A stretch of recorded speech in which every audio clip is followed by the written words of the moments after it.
Yes, my name is Bench, and welcome back to Smuggler's Cove. We're here on the other side of the slums area, adding in some shops, I guess we can call them. You know, we have some small little stalls. They'll run a bit deeper into this area as well. But I thought, you know, we've got some bars. We've got our purple bar, which we'll finish soon when we get an idea of just how we want to lay it out. But we've got the nice little area at the top here. But also we have our new bar, the slum bar in here, which is all decked out, and you've got all the different tiers. And we saw this be built in the last episode. But now it's time, you know, add some more amenities. In this case, some stores that you can go. So these will probably be factioned players' stores. So people or players that are actually in the faction that runs the cove. Now they could be low-level faction players. With the new faction security that has been released in recent update, we can actually set who can edit build blocks and stuff. So we'll throw the storage in here to be able to do some setups for stuff like that. And we'll set up a little system where we can transfer and put storage and make it easy for players to be able to trade between other players without the fear of getting ripped off. Though, getting ripped off not too big a problem here in Smuggler's Cove. Everyone's a bit shady here, so it makes a bit more sense with the lore of the land. So we're going to keep going on filling in these areas at the front, then we'll extend out the back and start actually padding out these different stores for what they might be. Okay, we've finished our first room. You can see here we've got our little entranceway, a little desk for the person in the shop to actually stand at. We've got a blast door here because, you know, you don't want people breaking in. And stealing all your stuff. We've got a couple here. We've got a bit of a conveyor belt for the storage that has deliveries. And you can see it's quite a tall room, so we get some really cool sort of looks just for this one little room in here. You can see there's a window at the top. Going through this door here, we can see we've got the business end of everything, so we've got our storage kind of coming through here. We've got a couple of capsule refineries, and up the top we've got our main storage. And we'll be able to integrate our different filters and stuff with these ones on the panel here. So, you know, if you're a person and you're wanting to trade items for other items, you can come here, be able to do it from here.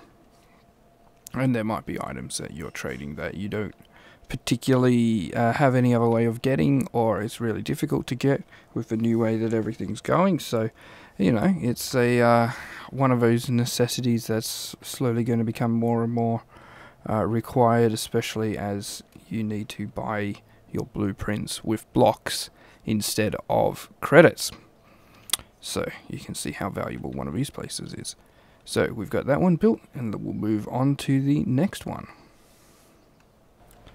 So the second room we've been working on is actually going to be a firing range. You can see here we've got our little entrance way. We've got a little viewing room here. We could also walk upstairs where we've got a larger viewing room where we can see where the person will stand, and then the abyss of blackness.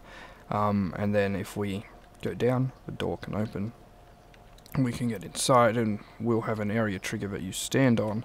When you stand in this area ready to fire, it'll turn the lights off and it'll activate everything. The other thing you need to do is actually flick these two, and you'll see the lights start toggling.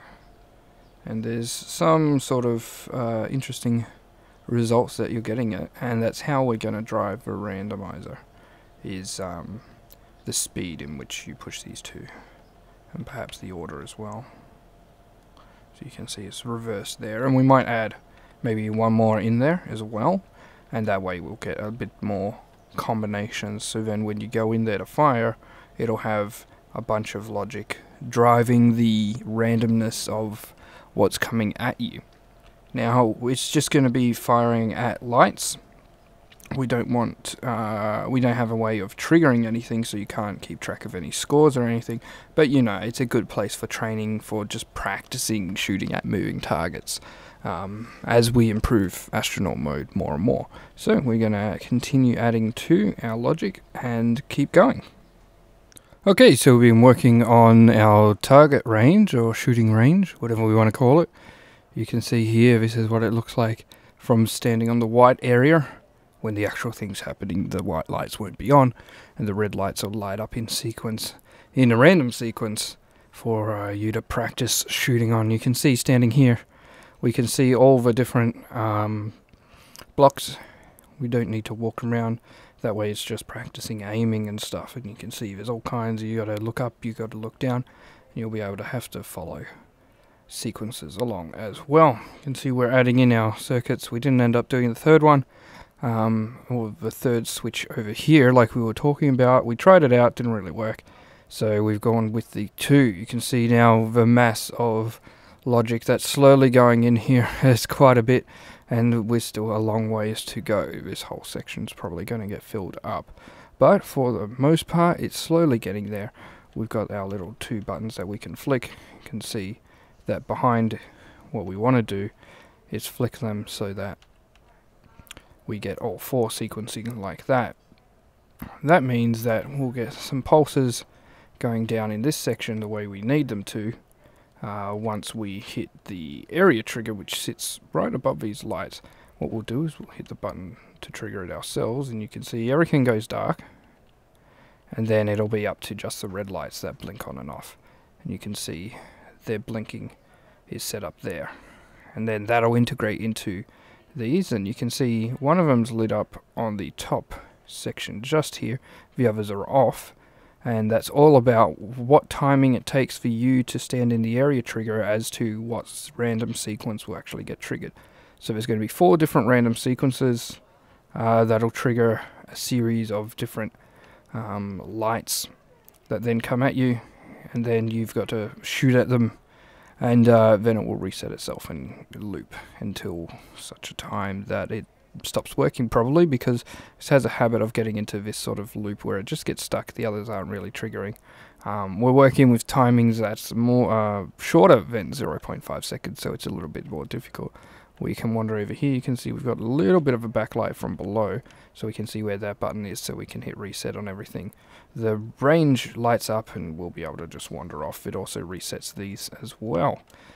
So that's it for us in this episode.